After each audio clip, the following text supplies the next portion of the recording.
نستعينه ونستغفره ونعوذ بالله من شرور أنفسنا ومن سيئات أعمالنا من يهده الله فلا مضل له ومن يضلل فلا هادي له ونشهد أن لا إله إلا الله وحده لا شريك له ونشهد أن سيدنا محمدا عبده ورسوله.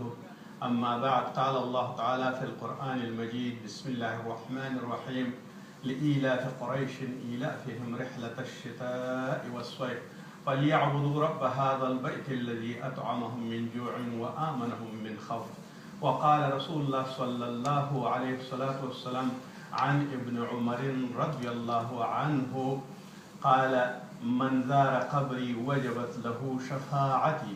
رواه حزيمة وبهقي في صحيحين. بسم الله الرحمن الرحيم. اعوذ بالله السميع العليم من الشیطان الرجیم. زما د ایمان او د کلمې ورونو د الله تعالی شکر گزار یو چې د اختر ورځ او شپې را باندې په خیر سره تېرې کړي. الله جل جلاله دې د حاجیانو سفرونه هم بې خطره کړي. خدای دې خپلو کورونو وطنونو ته په خیر سره د ټولې نړۍ حاجیان ورسوي او الله تعالی دې د عالم اسلام دپاره دعاګانې قبولې کړي. ورونو، د حج په سلسله کې د اولې ورځې نه شروع کړې ده او دا ډېر وخت شو چې د حج په باره کې خبرې کوو. د هغې د شعایرو په وخت کې خبرې په مناسکو او شعایرو کې غږیږو. نو نن د هغې سلسلې سره مکه او مدینه دواړه حرمین شریفین په نامه باندې یادېږي او د دې حرمینو معنا څه ده او حرم ورته ولې ویلی کېږي. آیا دا کوم یو داسې یو نوم دی چې د هغې نه څه د دنیا څه شی اخیستل کېږي او که نه کوم یو روحاني حیثیت لري؟ د حرمینو معنا لکه څنګه چې ما په اول وختونو کې هم ویلي، کله چې حجر اسود کېښودل شو نو حجر اسود یا د آدم علیه السلام په وخت کې او یا د ابراهیم علیه السلام په وخت کې د دې نه وړانګې او د دې نه شغلې پیدا شوې او تر ډېرو ځایونو پورې دا ځمکه روښانه کړله چې د هغې نه ټول هغه میقاتونه لکه یلملم، ذات عرق، جحفته او همداسې نور هغه ځایونه چې د هغې نه میقات تړل کېږي، دې ټولو ته یې روشنایي ورسېدله. صرف علما دا وایي چې د دې روشنایي جعراني او جدې ته نه ده رسېدلې، اگر چې جده هم د میقات یو ځای باید شي، اما چون د هغه حجر اسود رڼاګانې او روشني او وړانګې ورته نه دي رسېدلي، کله چې د هغې شعاع ورته نه دي رسېدلي، نو جعرانه او یا جعرانه او جده دواړه د میقاتونو ځایونه نه دي ګرځېدلي، کنې جده باید شوې وی، ځکه د ټول عالم د راتلو لاره هم ده. خو په هر صورت دا د الهي فیصله ده او بیا کله به چې ابراهیم خلیل الله همیشه دې دپاره دعا کړې ده، لکه رسول صلی الله علیه وسلم فرمایي: اللهم حرم ابراهیم حرم مکة حراما. وایي رسول الله صلی الله علیه وسلم چې ابراهیم خلیل الله حرم ګرځولې د مکه په حرامو سره، وانا حرمت مدینة حراما، او ما حرم او حرمت ورکړی دی مدینې منورې ته، یا الله ته دې ته حرمت ورکړي. او د حرمت معنا دا ده، اولین خلک دا وایي چې کله چې مکې معظمې ته یا بیت الله شریف ته سړی ځي نو د خپل پلار قاتل ګوري هم یو په بل باندې تعرض نه کوي. کله چې په مکې معظمې کې ستا په مخ کې یو حیوان تیریږي او یو ته سوید او ښکار نشي کولی، او کله چې ته یو بل دشمني او فسق و فجور ته زړه کېږي نو هلته سړی نه ځي. او کله چې صلاح سړی وسله سړي سره وي یا صلاح سړي سره وي، مکې معظمې ته ننوتلی نشي. کله چې مشرکان ځي نو مکې معظمې ته ننوتلی نشي. نو د دې په لحاظ د مکې معظمې ونه څوک نشي وهلی، د مکې معظمې بوټی څوک نشي وهلی. رسول صلی الله علیه وسلم په فتح مکه کې اعلان وکړ چې ټول شیان په مکه کې حرام دي. عباس رضی الله عنه ورته عرض وکړ: یا رسول الله صلی الله علیه وسلم، الازخر هغه بوټی او هغه علف دي چې هغې نه آهنګران کار اخلي او په قبرونو کې استعمالوي او بامونو باندې اچي، د دې لپاره چې کوټو او پوشش دپاره اچي. نو عباس رضی الله عنه ورته عرض وکړ: یا رسول الله الازخر. بیا رسول الله صلی الله علیه وسلم معافي وکړه: الا الازخر، که ستاسو اسخر په کار وي نو کولی شئ چې هغه استعمال کوئ او نور ټول شی نه حرام دي. هیڅوک نشي کولی چې د حرم دننه کوم چې د دې وړانګې او شعاع تلي دي تر کوم ځایونو پورې چې میقاتونه دي دا ځمکه ټوله د حرم ده. دلته قتل و قتال نه کېږي. دلته هیڅ وخت یو انسان ته د دې اجازه نشته چې یو په بل باندې تیرې وکړي، فسق وکړي، فجور وکړي، بیا خصوصا د حج په میاشتو کې. نو ابراهیم خلیل الله دې ته دعا کړې ده او ویلي دي چې زما ذریات دلته ډېره کړي، خدای دوی ته میوې وخوروي. یا الله د دوی دپاره برکتونه راوړي، دې ته د خلکو زړونه مائل کړي او هر څوک چې دلته راځي هغه به په امن کې وي. او بیت شریف ته دوه نومونه وښودل شوي، یو بیت په نامه ان اول بیت او واذ جعلنا البیت مثابة، یو مثابه او یو بیت، دوه نومونه دي. بیت دې ته ویلی کېږي چې د یو سړي اهل عیال پکې استراحت کوي. کله چې ستړی ستومانه شي د کار نه راشي کور ته نو هغې دپاره استراحت کوي، ډوډۍ پکې خوري، د شپې پکې خوب کوي، دې ته بیت ویلی کېږي. او د سړي زړه پکې ارامېږي، د خپل اهل عیال سره خبرې کوي، د خپل اهل عیال سره نږدې کېږي، دې ته بیت ویلی کېږي. همداسې د الله تعالی دغه ټول مخلوقات دلته راځي دې بیت ته او دا د دې ټول د الله کور دی. نو چې کوم یو چې د مولا او د الله کور وي د دې ټول انسانانو کور دی. د هر ځای نه من کل فج عمیق، د هر لرې لارې نه او د هر ځای نه چې راځي، په اوښ راځي، په بحري ترافیکو باندې راځي، که هوایي ترافیکو باندې راځي، که په زمیني ترافیکو باندې راځي، که په هره دابه او په هر حمار او په هر اوښ او په هر یو اس باندې راځي، د هر ځای نه چې راځي نو دا ځای د حرام دی او دې دپاره به خامخا راځي.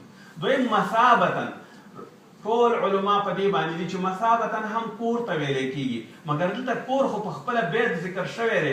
دا مثابه ولې راغلې ده؟ مثابه وایي چې د دې لپاره راغلې ده، یو د بدن اراموالی دی چې سړی پکې کور کې د وجود او د خپل صحت اراموالی کوي، او یو د روح اراموالی دی. روحا سړی دلته ارامېږي. ولې دی په دې معنا راځي چې ما کوم جنایتونه او کومې ګناه مې کړي الله تعالی ته ما ته د هغې معافي وکړي. نو د انسان د معافۍ دپاره روح برابرېږي. کله چې بدن او روح دواړه سره تطابقي انسان نه یو کامل انسان جوړیږي، یو ملکوتي یو د ملایکو صفت پیدا کوي. انسان سره ډېرې زیاتې ستونزې په خپله باندې په خپل ضمیر کې حل کېږي، په خپل زړه کې حل کېږي. د ایمان په قوت او د الله تعالی په قوت باندې مومن همیش د پاره اتقوا فراست المؤمن، اوریږي د فراست د عقل د مومن نه، انه ينظر بنور الله، همیش د پاره هغه په نور د الله باندې هر شی ګوري. او نور د الله څه ته وایي؟ ستا سینه شرحه شي، ته ایمان راوړي، زړه دې د ایمان نه ډک شي، عمل دې صالح شي، د ایمان او د اسلام ټول اراکین په ځای باندې کې په خپله تا ته نور د الله راځي. رسول صلی الله علیه وسلم د شرح د صدر هم دا ویلي چې نور وي انسان ته، نور انسان ته ننوځي او نور د انسان ټول بدن ته ځي او بیا په نور باندې فیصلې کوي. نو نور دې ته ویلی کېږي چې انسان دپاره ټول هغه څه چې تکلیفونه دي او زحمتونه دي، فسق او فجور دي، هغه ورته بد ښکاره کېږي او ټولې هغې لارې چې د الله تعالی لارې وي هغه ورته ښه ښکاره کېږي. نو دا یو نوراني شخصیت جوړیږي د سړي نه کله چې مثابتن وشي. او ابراهیم خلیل الله دا حرامه کړې ده، په حراموالي سره آدم علیه السلام حرامه کړې ده. ټول علما په دې دي چې دا د الله کور دی، خو دا د عرش د سوري لاندې دی او دې باندې ټول رحمتونه دي. نو رحمتونه سړی پکې معافېږي او رحمت کې سړی ځي. لکه څنګه چې ته په اوبو کې لامبو وهي، څومره دې چې نیکي زیاتېږي هماغومره اوبه ستا خپو ته رارسېږي، ستا نوم ته رارسېږي، ستا سینې ته رارسېږي، په تا باندې د پاسه ودرېږي. دغسې رحمتونه انسان چې څومره خوبۍ کوي په رحمتونو کې ډوبېږي. زړه پاک وي، سینه پاکه وي، د خپل اهل و عیال سره د خپلو نورو خلکو سره د معاملاتو په صورت کې د اخلاقو په صورت کې یو ښه رویه کولی شي. نو دې ته نور د الله او دې دپاره مثابتن، یعنې دا تسکین کوونکې د روح ده، د روح دپاره تسکین کوونکې ده او دا د امن ځای دی. دلته هېڅوک چاته څه نشي ویلی، هېڅ وخت نشي ویلی. او همداسې مدینه منوره پخوا دومره زیاته ښایسته او دومره آباده نه وه. د یمن ذاته د یمن کې یو ډېر لوی سیلاب راغی، ذاته ارم ورته وی، هغه د ارم سیلاب چې کله راغی نو یمن یې ویوړ هغې خلکو ناشکري وکړه. بیا د دې دا خلک کیتو پرک شو، سوریې ته لاړه، عراق ته لاړل. 2 کسه یا 2 ورونه د اوس او د خزرج په نامه، یو اوس نومېده یو خزرج نومېده، دا مدینې منورې ته راغله. دلته میشت شو سره د دې خلکو کورنۍ زیاتې شولې. د دې خلکو د الله تعالی په تقدیر کې داسې و چې د دې دواړو کورنۍ دومره پراخه شوې چې د مدینې ټوله رقبه یې ونیوله. او بالاخره دلته یهود هم دیرو، مسیحیان هم دیرو. د مدینې منورې کې کله چې الله تعالی خشنه باغونه جوړ کړل، د کجورو باغونه پکې جوړ شو، نخلستان ته یې جوړ شو. بیا اوس او خزرج بالاخره چې څومره زیاتېده هغومره په بدۍ او په تکلیفونو باندې اخته کېده. او د مدینې منورې نوم پخوا یثرب و، په دې کې مرضونه او تکلیفونه و. یثرب دې ته ویلی کېږي لکه یو سړی چې تبه ونیسي او یا یو تکلیف د مریضۍ لري، او یا یثرب دې ته ویلی کېږي چې پخوا یو بت و، یو صنم و، خلکو به ورته هغې ته به یې سجدې کولې، نو د یثرب په نامه باندې یادېده. علما په دې باندې فیصله ده او کتابونو کې داسې لیکي که سړی یو ځل یې د خولې نه ووته چې یثرب، نو باید 10 ځلې ووایي. شاه ولی الله دهلوي صاحب وایي چې 10 ځلې باید ووایي چې مدینة المنوره یا مدینة الرسول، تر څو یې کفاره ادا شي. او ځینو علما وایي چې یو شي صدقه دې ورکړي چې الله تعالی ورته معافي وکړي. ځکه کله چې رسول الله صلی الله علیه وسلم مدینې منورې ته ورسېده، نو مدینه منوره عایشه صدیقه رضی الله تعالی عنها روایت کوي، پوښتنه وکړه رسول الله صلی الله علیه وسلم ابوبکر صدیق چېرته دی؟ وایي ما ورته لا خو تبې نیولی دی، هغه خو تبه ده ورباندې، بخار دی ورباندې. نو بیا وی رانه پوښتنه چې بلال چېرته وي؟ ما هغه هم تبې نیولی دی. رسول الله صلی الله علیه وسلم بیا لاسونه اوچت کړي، یا الله ته په مدینه منوره کې برکتونه واچوې، صححه، یا الله دا ښار ته صحیح کې او دې ته صحت راولې. بیا د رسول الله صلی الله علیه وسلم په بل حدیث کې دي چې وایي ما د شپې خوب لیدلی دی، نو وایي ما په دې باندې تأویل که او مخکې داسې ویل چې دا صحیح که او اله العالمین د دې ټول مرضونه او دا تبه چې ده دا جحفتې ته ورسوه. جحفته یو د کاڼو او د دې زیرې او یو دشته ده، په هغې کې یهود اوسېدل.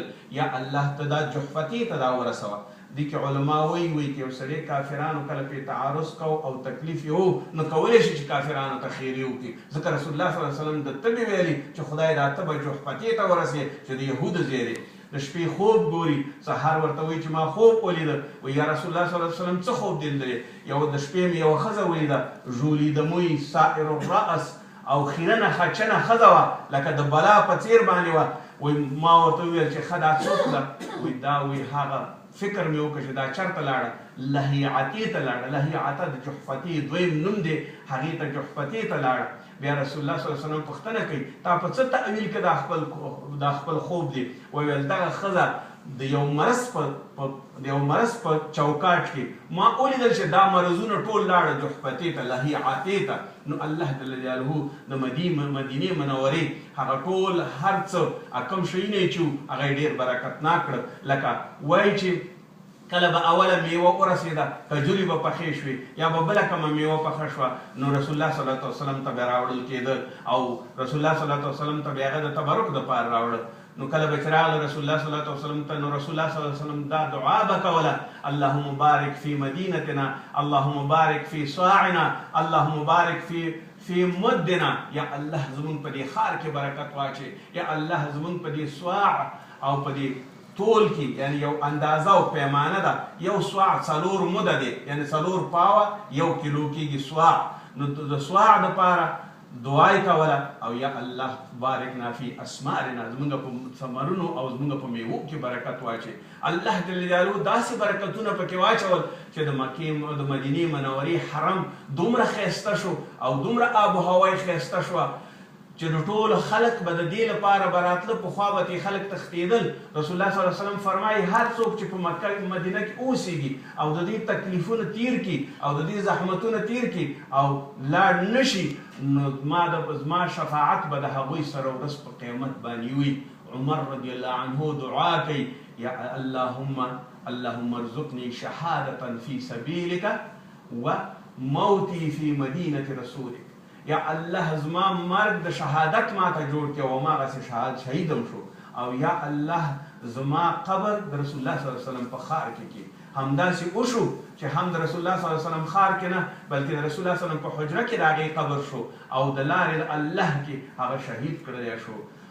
نو په هر صورت د مدینې منورې دومره زیات قدرونه او بیا د حاجیانو دپاره وایي عمر رضی الله ابن عمر رضی الله عنه روایت کوي چې چا زما د قبر زیارت وکړ د هغې شفاعت واجب شو زما دپاره. او په بل حدیث کې داسې فرمایي من حج فزار قبري بعد موتي كان كما زارني في حياتي. هغه چا چې حج وکړ او بیا راغی زما زیارت یې وکړ زما د مرګ او د موت نه وروسته داسې معنا شوه لکه زه چې په ژوندون کې لیدلی یم. او د رسول الله صلی الله علیه وسلم په ژوندون کې لیدل خو ډېر مهم سوال و، ځکه د یو سړي نه صحابي جوړوي. هر چا چې ورسره ملاقات کړی او دوه خبرې ورسره کړي دي نو هغې نه صحابي جوړ کړ. اصحابو ته وګورئ د هغې شخصیت د دې ټولې دنیا د ټولو بزرګانو نه ډېر اوچت، د پیغمبرانو نه دویم شخصیتونه د ټولې دنیا اصحاب کرام دي. نو رسول الله صلی الله علیه وسلم وایي داسې دي لکه زما چې ګوري. او په یو بل حدیث شریف کې داسې وایي هغه څوک چې راشي او بغیر د دې نه چې د بل کوم حاجت دپاره وي او زما زیارت ته راشي نو زه انا شفیع یوم القیام، زه به د ده دپاره شفاعت کوونکی یم. ورځ په قیامت باندې به د ده شفاعت کوم. وایي صحابه و کرامو ته چې فتح د یمن کیږي، فتح د عراق کیږي، فتح د سوریې کیږي، دا د رسول الله صلی الله علیه وسلم یو علمیت او یو وړاندوینه یې وه چې کولی چې دا ټول هر څوک به د مدینې نه به ځي او په یو ځای او په بل ځای کې به میشت کیږي او هلته به ځي. نو د ټولو نه که چېرته دا په مدینه کې پاتې شي نو زه به د دې شفاعت کوم، ځکه زما په د مدینې او د مکې معظمې مقبرې به ورځ په قیامت باندې اولین خلک دا وي چې پورته کېږي او بې حساب او بې کتابه به جنت ته ځي. نو ځکه یې ویل چې که څوک دلته پاتې شي زه د هغې شفاعت هم کوم ورځ په قیامت باندې او هغه به ما سره جوار او یو ځای وي د دې دواړو ځایونو. فلهذا رسول صلی الله علیه وسلم دوه دارونه، یو دار تولد مکه معظمه ده او دار رحلت او دار هجرت مدینه منوره ده.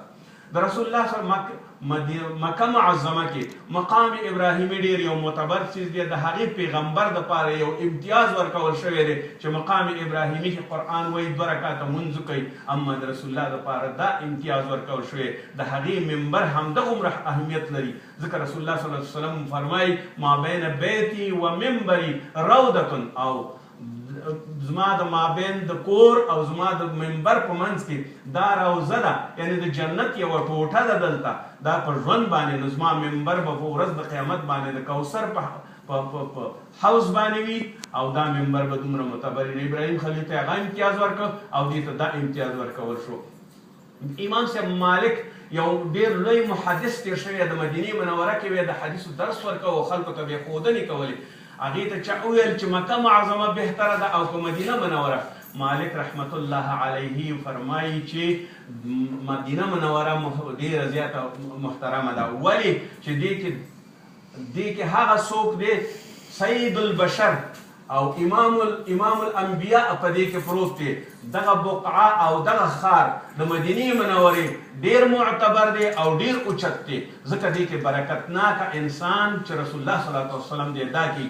ځکه 2,000 ملایکې هره ورځ او هره شپه راځي دې ته سلام کوي او بیا ځي یو بېرته ترې ځي. که یو څوک ځي زیارت ته سلام پرې واچوي، بیا د قبلې خواته شا کړي او دې ته دعا وکړي او بیا د هغې نه وروسته ځکه دعا سنت ده، بیا وروسته بقیع جنت البقیع عرقت یو مقبره ده د مسجد نبوي په خوا کې چې 12,000 صحابه او تابعین هلته ښخ شوي دي. او بیا د هغې نه په څه مسافه کې د احد غر دی، د احد په غر کې ټول د احد شهیدان 80 کسه شهیدان شوي هغه ټول هلته ښخ دي. نو دا دواړه اجري او مقبرې رسول الله صلی الله علیه وسلم همیش ورته تللی دی. نو د دې دواړو تګ حاجیانو ته او یا هر څوک چې وي دا ورته سنت دي. کله وایي چې سړی د رسول الله صلی الله علیه وسلم په مسجد کې ننوځي نو دا دعا دي وایي اعوذ بالله العظیم بوجه الکریم وسلطانه القدیم من الشیطان الرجیم. دا دعا دي وایي بیا وایي اللهم افتح لي ابواب رحمتک اللهم صل علی محمد وعلى ال محمد. وایي بیا د خیخ په دې وړاندې کې او مسجد ته دې ننوځي او تحیة المسجد مونځ دې وکړي.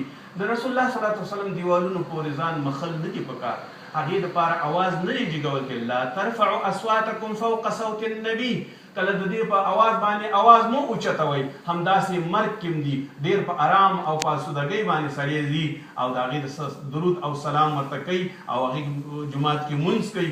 ځکه د مدینې منورې یو مونځ په 1000 مونځونو باندې اجر لري، نو باید انسان هلته اجر وکړي. او رسول الله صلی الله علیه وسلم څه وایي؟ مخکې د دې نه چې قیامت جوړ شي دا 3 ځلې دا لړزیږي دا مدینه، او دې نه ټول منافق او هغه څوک چې خراب خلک دي، هغه څوک چې فاسقان دي، هغه ټول کې وځي.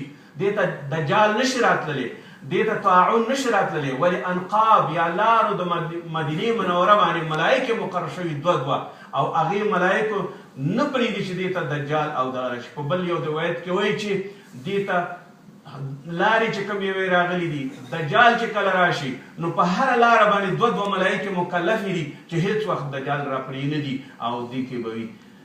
انشاءالله رحیمي صاحب غواړي چې د مسجد په باره کې څه خبرې وکړي. دعا کوو ربنا آتنا فی الدنیا حسنه وفي الآخرة حسنه وقنا عذاب النار. الہ العالمین افغانستان کې امن امان راوړي. خدای زموږ مشران لیډرانو ته ټولو ته هدایت وکړي. خدای د افغانستان په درد او خواړه کې الہ العالمین نامدین اخلاص کړي. څوک چې د نږدې او لرې نه راغلي مان ته خدای ډېر عودونه وکړي. ربنا تقبل منا